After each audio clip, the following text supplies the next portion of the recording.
आप सभी श्रोतागणों का एक बार फिर से स्वागत है मेरे चैनल रागनी सिंह में। मालती जोशी जी की कहानियों की श्रृंखला में एक उनकी लिखी कहानी खूबसूरत झूठ को लेकर एक बार फिर से मैं प्रस्तुत हुई हूँ। तो चलिए शुरू करते हैं कहानी खूबसूरत झूठ। 6 बजने को थे पर श्रीमान जी अलसाए से आराम कुर्सी में लेटे हुए थे।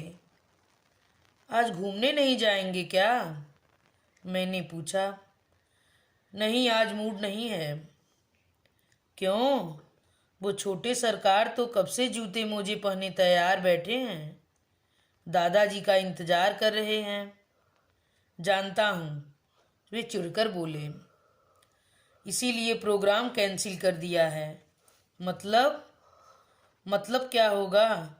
दिन भर की ऊब मिटाने के लिए थोड़ा पार्क में चला जाता था, 4 हम उम्र लोगों के साथ हंस बोल लेता था। पर तुम सास बहू दोनों से मेरा यह सुख देखा नहीं गया। ये पुछल्ला मेरे पीछे लगा दिया। कसम है जो मिनट भर भी चैन से बैठने देता हो। कभी जनाब फिसल पट्टी पर चढ़ जाएंगे, कभी फव्वारे के पास खड़े होकर भीगेंगे, कभी फूल तोड़कर माली की डांट खाएंगे, तो कभी बगीचे के फाटक पर झूला झूलेंगे। अजीज आ गया हूँ मैं। कल तो माथुर ने कहा भी, भाई साहब ये आयागिरी क्यों मोल ले लिया आपने? उनका मूड बहुत ही उखड़ा हुआ नजर आ रहा था। मैं चुपचाप बाहर आ गई। देखा ड्राइंग रूम में माँ बेटे दोनों बैठे हैं। दादाजी का इंतजार हो रहा है। मैं क्षण भर कुछ सोचती रही, फिर पास जाकर बोली, अंजू तुम बुरा न मानो तो एक बात कहूँ। तुम रजत को इनके साथ भेजती हो न, तो उन लोगों के लौटने तक मेरी सांस अटकी रहती है। सड़क पर आजकल कैसी भीड़ रहती है, देखती तो हो। ये 2 पहियों वाले और गजब करते हैं। दाएं बाएं कहीं से भी ऐसे फर्राटे से निकलते हैं कि दिल दहल जाता है। और ये महाशय तो इतने चंचल हैं कि बस कब हाथ छुड़ाकर भागना शुरू कर देंगे पता ही नहीं चलेगा। इनके दादाजी से संभलेगा थोड़े ही। पर मैं मना करूंगी तो वे बुरा मान जाएंगे, इसीलिए तुमसे कह रही हूँ। पर मम्मी जी, अब ये तैयार हो गया है तो मानेगा थोड़े ही। कोई बात नहीं बेटे, तुम ही से कार्नर तक घुमा लाओ, एक टॉफी दिला देना, बहल जाएगा। वे दोनों चले गए तो मैंने कमरे में आकर कहा, महाराज लाइन क्लियर है, आप निश्चिंत होकर जा सकते हैं। वे एकदम आलस छोड़कर उठ खड़े हुए और कपड़े पहनने लगे। मुझे इतना गुस्सा आया, सारी बुराइयों का ठीकरा मेरे सिर ही डाला करो, खुद मना करते नहीं बनता था। हमेशा की तरह उन्होंने मेरी शिकायत अनसुनी कर दी, फटाफट तैयार हुए और निकल गए। ये कोई आज पहली बार थोड़े ही हुआ है, जिंदगी भर झूठ की ही खेती करती आ रही हूँ। कभी नौकरों के लिए, कभी बच्चों के लिए, तो कभी बहू के लिए। हर बार दिमाग खपाकर नया बहाना ढूंढना पड़ता था। बेबी सहेलियों के साथ सिनेमा जाती थी तो उसकी किसी सखी का जन्मदिन मनाना पड़ता। उन दिनों घर घर फोन नहीं थे, इसलिए पोल खुलने का डर नहीं था। इतवार के दिन राजू दिन भर क्रिकेट खेलने चला जाता तो उसके लिए गणित की एक्स्ट्रा क्लास लगानी पड़ती। कभी बच्चे अपने लिए डिज़ाइन के कपड़े ले आते तो उसका श्रेय उनके मामा मौसी को देना पड़ता। अब भी इस झूठ से पीछा कहाँ छूटा है। महरी के हाथ से प्लेट टूट जाती है तो इल्ज़ाम अपने सिर ले लेती हूँ। कभी दूध उफन जाता है तो कह देती हूँ, अंजू तो मुझसे कहकर ही नहाने गई थी, मेरा ही ध्यान नहीं रहा। कभी महरी कहती है, अम्मा जी सुबह से आप ही लगी हुई हैं, भाभी जी अभी उठी नहीं क्या? मैं कहती हूँ, रात को फिल्म देखने गए थे, 2 बजे तो लौटे हैं, अब देर से ही उठेंगे। वैसे भी आज छुट्टी है, सो लेने दो, और दिन तो भागम भाग मची ही रहती है। मैं अपने विचारों में इतना खो गई थी कि समय का ध्यान ही नहीं रहा। राजू जब ऑफिस से लौटा तब घड़ी की ओर ध्यान गया। मैंने फटाफट नाश्ता लगाया और चाय बना दी। अंजू कहाँ है? उसने पूछा। थोड़ा रजत को घुमाने ले गई है। अलग से जाने की क्या ज़रूरत थी? आज वेडनेसडे है, वैसे भी मॉल जाना ही था ना। अरे तो वो बहुत जिदिया रहा था, मैंने ही कहा थोड़ा घुमा लाओ।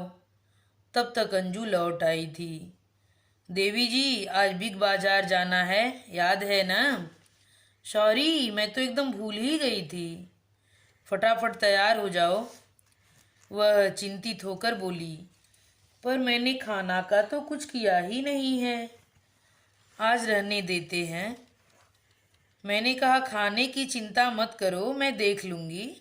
तुम लोग हो आओ, नहीं तो हफ्ते भर के लिए बात टल जाएगी। वह फटाफट तैयार हो गई। जाते समय बोली, मम्मी जी, आप लोग खाना खा लीजिएगा, हम लोग बाहर ही कुछ खाकर आ जाएंगे। उनके जाते ही मैंने सब्जियां छौंकी, पुलाव बनाया। मन तो था कि इनके लिए समय पर गर्मा गर्म फुलके सेकूं, पर जानती थी कि ये पूरे समय बहू को कोसते रहेंगे। अच्छी मुफ्त में महाराजिन मिल गई है, चूल्हा चौका सौंप दो और मटर गश्ती करने चलो, सारा मज़ा किरकिरा हो जाएगा। इसलिए इरादा बदल दिया, फुलके भी सेक कर रख लिए। फिर रसोई से निबटकर टीवी देखने बैठ गई। हमारे कमरे में अलग टीवी है, पर एक भी प्रोग्राम मैं ढंग से देख नहीं पाती। हर सीरियल इन्हें उलूल जुलूल उटपटांग और बेवकूफ़ी भरा लगता है। पूरे समय उनकी कॉमेडी चलती रहती है, सारा आनंद चला जाता है। खुद भी तो एंजॉय नहीं करते। समाचार सुनेंगे तो नेताओं को गाली देंगे, मैच देखेंगे तो खिलाड़ियों को कोसते रहेंगे। जिंदगी भर हेडमास्टर रहे हैं ना, वे ही आदतें अब भी कायम हैं। वे घूमकर लौटे तो 8 बज चुके थे। मैं कहने वाली थी कि पिछले दिनों की कसर आज ही निकाल दी क्या, पर चुप रह गई। पिनक गए तो खाने का कचरा हो जाएगा। आप फ्रेश होकर आइए, मैं खाना लगाती हूँ, मैंने कहा। और बाकी सब मॉल गए हैं, वहीं से खाकर आएंगे। इन लोगों को तो बाहर खाने का बस बहाना चाहिए, नहीं तो सामान क्या किराने वाले के यहाँ नहीं मिलता। अब जाने दीजिए ना, हम लोगों के लिए तो बनाकर गई है ना। खाना खाते समय इन्होंने कहा, तुम तो कह रही थी कि बहू खाना बनाकर गई है। हाँ तो ये करेले, मेरा दावा है कि वह 7 जन्म में ऐसे करेले नहीं बना सकती। ये तुमने बनाए हैं ना? मैंने बात संभालते हुए कहा। इसी बात से तो बेचारी डरती है, कहती है पापा जी की जुबान पर आपके हाथ का स्वाद ऐसा चढ़ा है कि और किसी के हाथ का उन्हें भाता ही नहीं है। बहू तुम्हारी पक्की पॉलिटिशियन है। जरा सी तारीफ कर दी और सासू जी फूलकर कुप्पा हो गई। मम्मी जी, ये कल कटहल लाए हैं, इनका बहुत मन है, पर क्या करूं, आपकी जैसी सब्जी मुझसे बनती ही नहीं है। बस मम्मी जी जुटी हैं मसाला पीसने में और बहू जी पार्लर में। शिकायती लहजे में वे और भी बहुत कुछ कहते रहे। आखिरकार मुझे कहना पड़ा, झूठ मूठ ही सही, तारीफ तो करती है, औरों से तो वह भी नहीं होता। मेरे लिए कह रही हो? हर बात क्या कहकर बतानी पड़ती है? मैं चुप रह गई। खा पीकर हम लोग बरामदे में जाकर बैठ गए। उन लोगों के आने तक जागना तो था ही। वे लोग कोई 10:30 बजे लौटे। रजत तो सो ही गया था। मम्मी जी, आप लोगों ने खाना खा लिया? बहू ने आते ही पूछा। हाँ बेटे, और करेले मैंने जरा ज़्यादा बना लिए थे। कल राजू के टिफिन में याद से रख देना, उसके दोस्त को बहुत पसंद है ना। राजू हमारे पास आइसक्रीम के 2 कप लेकर आया। मम्मी, आपका यह पसंदीदा बटर स्कॉच और पापा आपके लिए मैंगो। मम्मी जी का पसंदीदा फ्लेवर तो पता है, पर पापा जी का पता नहीं है ना, इसलिए हम लोग मन से ले आते हैं। बहू ने मासूमियत से कहा। पापा जी की भौहें चढ़ गई, चेहरे की रेखाएं खिंच गईं, होठ फड़फड़ाए, पर मैंने उन्हें बोलने का मौका ही नहीं दिया। कहा, अरे हमारे ज़माने में ये फ्लेवर वगैरह कहाँ होते थे, हम तो घर पर ही आइसक्रीम बनाते थे। ढेर सारा दूध और आटा लिया, शक्कर और मेवा मिला दिया और बर्फ़ और नमक डालकर घुमा दिया। नमक से दूध फटता नहीं था। पागल, दूध में नमक थोड़े ही डालते थे, राजू ने कहा। उसके लिए अलग जगह होती थी। सब कुछ डालने के बाद मशीन घुमाते थे, बड़ा मज़ा आता था। हम भाई बहन खूब झगड़ते थे, पर जैसे जैसे दूध गाढ़ा होता जाता मशीन भारी हो जाती, घुमाने में दम निकल जाता था। मशीन कहाँ है अब? बेच दी। बेटा, मशीन सबके पास थोड़े ही होती थी, मोहल्ले में किसी एक के यहाँ होती थी, घर घर मांगे से जाती थी। बदले में मशीन के मालिक के यहाँ थोड़ी आइसक्रीम भेज देते थे बस। तब यही चलन था। बच्चों के जन्मदिन पर, बच्चों के पास होने पर, घर में मेहमान आने पर आइसक्रीम बनना तय होता था। हम लोग सोने के लिए जैसे ही कमरे में पहुँचे, ये बोले, आजकल तुम कितनी सफाई से झूठ बोलने लगी हो, साल में कितनी बार आइसक्रीम बना डाली।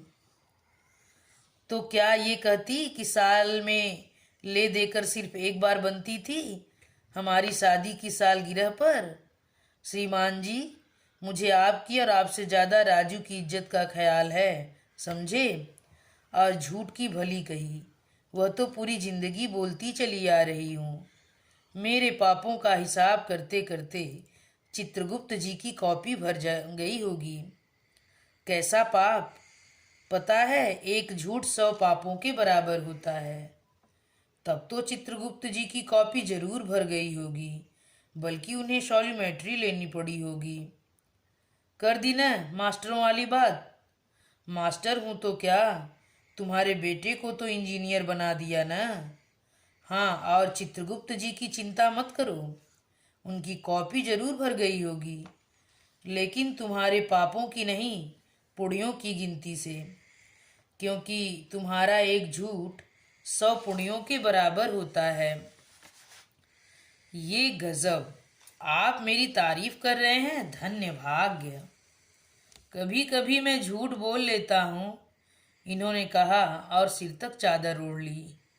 अब भूले भटके बीवी की जरा सी तारीफ कर भी दी तो उसमें इतना झेपने जैसा क्या है, पर स्वभाव का कोई क्या करे।